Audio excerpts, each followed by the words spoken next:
Tengo el gusto de saludar a Pilar Rahola, analista política, periodista también. Pilar, muy buen día. ¿Qué tal? ¿Cómo va? Hola, buen día, Eduardo. Bien, bien. Qué gusto escucharte, Pilar, y gracias por la atención. Sé que saliste de una importante reunión para atendernos. Así que No, tranquilo, mil gracias. perfecto. Bueno, primero preguntarte cómo estás viendo, cómo analizás lo que ocurre en Medio Oriente y este enfrentamiento entre terroristas y el Estado israelí. Bueno, la verdad es que como siempre que hay una escalada importante bélica en la zona, lo primero que me alarma, además evidentemente de la situación bélica que sufre la ciudadanía, la de un lado y la del otro, lo que más me alarma es la ignorancia de la prensa. No puedo entender por qué inmediatamente se tergiversan las Sí, informaciones, tal cual. se esconden datos fundamentales y, por tanto, es imposible que cualquier persona que no esté informada o conozca de cerca el conflicto pueda entender nada. Y al final acabamos en el maniqueísmo de los buenos palestinos pobrecitos que luchan por su causa y los malos israelíes que matan niños. Esa dicotomía, ese maniqueísmo perverso que además es profundamente antisemita, es mentira, pero caemos siempre en él. Si quieres te doy algunos datos Sí, claro. para que al menos tus oyentes puedan Sí, claro. entender un poco qué ha ocurrido. En general, cada año, cuando hay el Día de Jerusalén, el Yom Jerusalem, que es el día grande de Jerusalén, que es la capital eterna, digamos, del pueblo judío, hay conflicto con Hamas. Hamas aprovecha lo que ocurre durante esos días para hacer un poco de ruido. Pero además ahora Hamas tiene un interés especial en controlar la mezquita de Al-Aqsa, que es la mezquita que hay arriba, detrás, digamos, en pleno Jerusalén, la famosa mezquita, y tiene interés en meter a su gente y controlarla y usar el tema religioso como elemento bélico para su guerra permanente contra Israel. Recuerden que ahora Al-Aqsa está controlada por Jordania y por tanto hay un interés especial en levantar ampollas, en hacer fuego. Por primera vez este año, en lugar de tirar piedras, que lo hacen siempre por el Día de Jerusalén, tiran las piedras contra el Muro de las Lamentaciones y contra los judíos que están celebrando su día grande, este año han tirado además bengalas. Las bengalas provocaron un fuego, se quemó un árbol y las explicaciones que han dado desde el lado palestino son alucinantes y la prensa que lo ha repetido.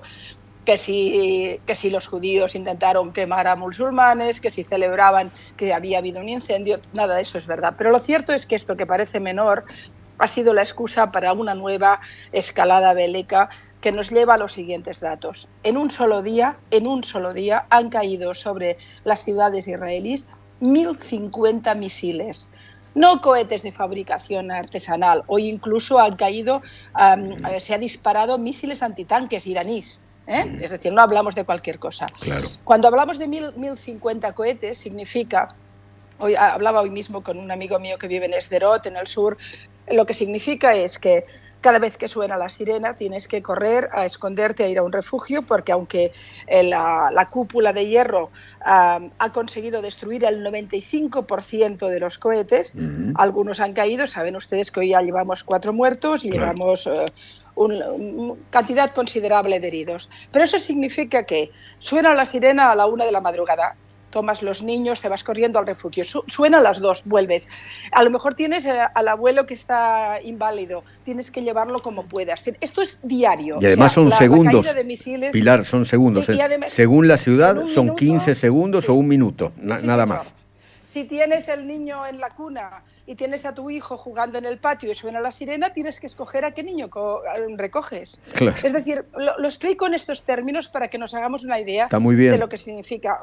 Un amigo me decía hoy, hemos estado toda la noche bajando al refugio y hay un señor muy mayor de 90 y pico de años que hemos tenido que trasladarlo a las 1, a las 2, a las 3 y a las 4 de la madrugada al refugio. Dios mío. Es decir, esto va así. Es decir, lo primero que hay que decir es que no hablamos de niños con piedras, hablamos de cohetes pasados a través de, normalmente venidos desde Irán o de manufactura artesanal, pero con todos los elementos necesarios, ahora con misiles antitanques iraníes, y que lo que tienen es un gran armamento para enfrentarse a la ciudadanía, porque cuando tú tiras 1.000 misiles contra poblaciones, vas a matar gente. Ha caído uno de los misiles en una escuela, sí. porque no ha causado ninguna víctima. En un hospital también. Las autoridades, claro, las autoridades habían llamado a los refugios a todo el mundo, pero al final sí. Uno u otro acaba muriendo. Sí. ¿Qué hace entonces el Sahal, el ejército? Como cualquier ejército del mundo, imagino, ante una ofensiva de esta naturaleza, que además está atacando a población civil, pone el objetivo en las zonas donde se disparan los misiles. Consiguieron encontrar las lanzaderas de misiles en un edificio de 13 plantas, que como siempre Hamás pone todos sus misiles y sus armamentos en zonas civiles. Antes de disparar llamaron a todos los habitantes del edificio, de hecho no hubo en ese edificio ninguna víctima porque no había nadie. Eso sí, quebraron los 6 búnkers que estaban disparando misiles y además han conseguido en otra ofensiva matar a uno de los líderes de la yihad islamía. A partir de aquí la prensa dice 9 niños palestinos muertos, 20 palestinos. Primero, siempre es los palestinos mueren, los israelíes no, los judíos no mueren. Pero de los que han muerto en palestinos, que es una desgracia sin ninguna duda, no sabemos ni quién ni cómo, porque de los 1000 cohetes lanzados, 200 han caído sobre Gaza. Ah, no sabía no han eso. llegado a dispararse, con lo cual también es posible que algunas víctimas palestinas hayan caído de la propia ofensiva. Ah, eso acá no se sabe, ¿eh? No se sabía ese detalle. Pues 200 cohetes de los lanzados por Hamás han caído en su propia zona. O porque no consiguen arrancar, o porque cuando empiezan a disparar caen. Claro. De manera que, y no hay manera de saber si las víctimas se han producido por los disparos israelíes o por las explosiones palestinas. Claro. Pero lo cierto es que, para desgracia de todos, evidentemente hay víctimas. Lo que ocurre es que, ¿qué hacemos con esto? Esta mañana, a las 8 de la mañana, desde Gaza, ya se han empezado a disparar en Sderot, en Ashkelon, pero han llegado también al sur. Están disparando en el sur más profundo de Israel, con lo cual algún misil puede caer dentro de la frontera egipcia, donde hay soldados egipcios. Imaginemos si ocurre el lío que se puede montar. Quiero recordar que además en los días previos hubo vídeos de Hamás mostrando los misiles enviados por Irán.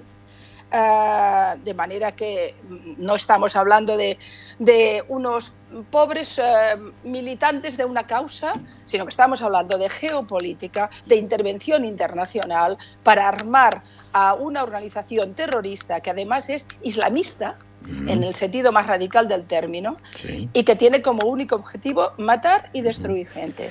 Y a partir de aquí, el lío que se ha montado, quizá es la ofensiva más grande desde 2014, sin ninguna duda. Claro. Y no sabemos hacia dónde va. Pilar, yo creo, no sé si coincidís, creo que habría que separar lo que es el pueblo palestino de lo que son los terroristas de Hamás. Son dos cosas distintas. Eduardo, sin ninguna duda, las primeras víctimas de Hamás son los palestinos. Son los palestinos mismos, claro.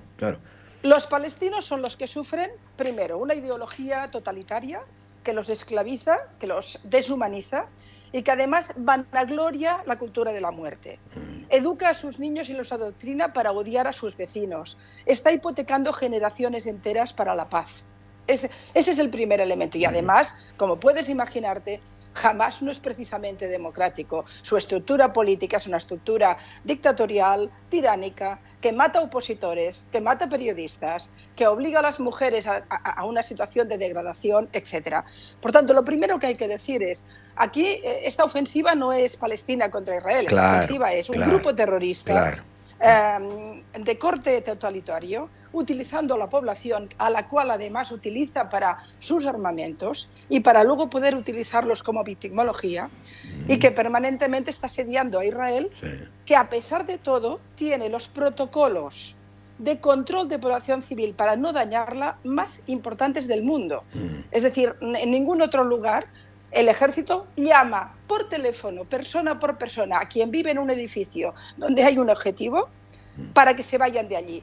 Pregúntate una cosa, Eduardo, ¿por qué cuando se dispara a un edificio y cae siempre tenemos imágenes muy nítidas, muy bonitas? Mira, los israelíes están cargándose este edificio, lo vemos caer.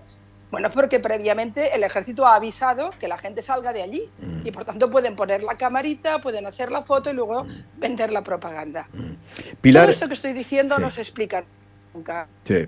Pilar, por último, no sé si estás al Esa es tanto. la realidad. Sí, sí, sí, sí. No sé si estás al tanto, pero aquí nuestra Cancillería, ayer a últimas horas del día, sacó un comunicado diciendo lo siguiente: la República Argentina expresa su honda preocupación por el dramático agravamiento de la situación entre Israel y Palestina. Hasta ahí todo bien. Y después dice: el uso desproporcionado de la fuerza por parte de unidades de seguridad israelíes ante protestas por posibles desalojos de familias palestinas de sus hogares. ¿Cómo te cae? Primero, si estamos hablando de la Cancillería de un país importante, un gobierno importante, y dice esa cantidad de sandeces, significa que o una de dos: o es un propagandista y ha optado digamos, por la versión islámica y por la versión totalitaria, con lo cual que mire qué aliados quiere tener en la vida, o dos, es un ignorante, no tiene información y entonces son unos irresponsables. Aquí primero no hay una ofensiva palestina a Israel, aquí hay una ofensiva de una organización terrorista llamada Hamas, Claro. y la Yihad Islamía. Primer punto. Es decir, los palestinos de Cisjordania no están disparando misiles. La Autoridad Nacional Palestina, que evidentemente hará las declaraciones de rigor y lo que quieran, pero están en sus casitas. Aquí hay una organización que además, sorprendentemente, se ha aliado con Irán. Es decir, el sunismo extremista de Hamas, claro, con el chiismo extremista iraní. Claro. Es una locura. Que un gobierno democrático, de un país democrático, occidental, que defiende en principio los derechos fundamentales, considere que como aliado natural la organización de Hamas es a la que tiene que darle la bondad, digamos, me parece tan horrible, me parece tan equivocado, torticero, tan horroroso, que solo puedo entenderlo en términos de propaganda de extrema izquierda, propaganda de la clásica, que no sirve para nada más allá que para engañar a la gente.